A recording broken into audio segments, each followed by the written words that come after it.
So now I have this cleaned up. You can see my little lines and stuff are not perfect. So you want to make sure you draw things as smoothly as possible. But these are vector now. I have my nice drawing here.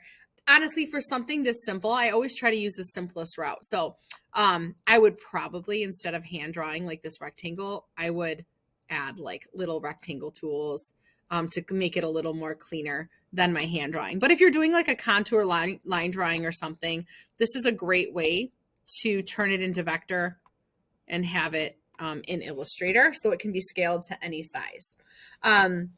Okay, the other thing I wanted to show you is how to then fill these areas with color, like if you wanted to color this.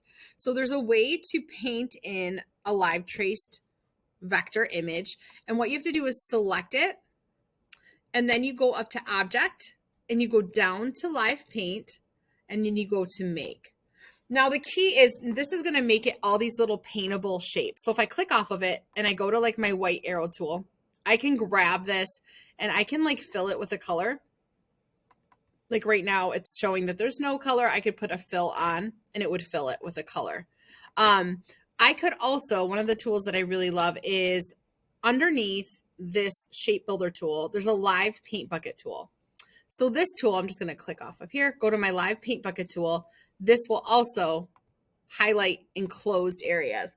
It will also, you can change the color of lines themselves and shapes themselves, but if they're connected, it'll change everything. So watch, all of that got changed because it was connected. So there's some limitations there as well, but you should be able to now click and change the color of anything with your live paint bucket tool or your white arrow tool. You should be able to fill in these shapes that way. The only thing is the background, unless there is a shape containing it, you can't fill the background with the live paint bucket tool, but you can like just grab a rectangle, oops, and fill that with color and right click, arrange, send it to the back and fill it that way.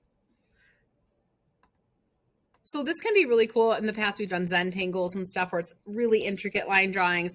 We've image traced them in and then selected it, live painted it, and filled it all with the paint bucket. The only thing is if you have little gaps and things like that, it sometimes can be an issue when you're filling in your shapes. They have to be enclosed shapes in order to fill them in.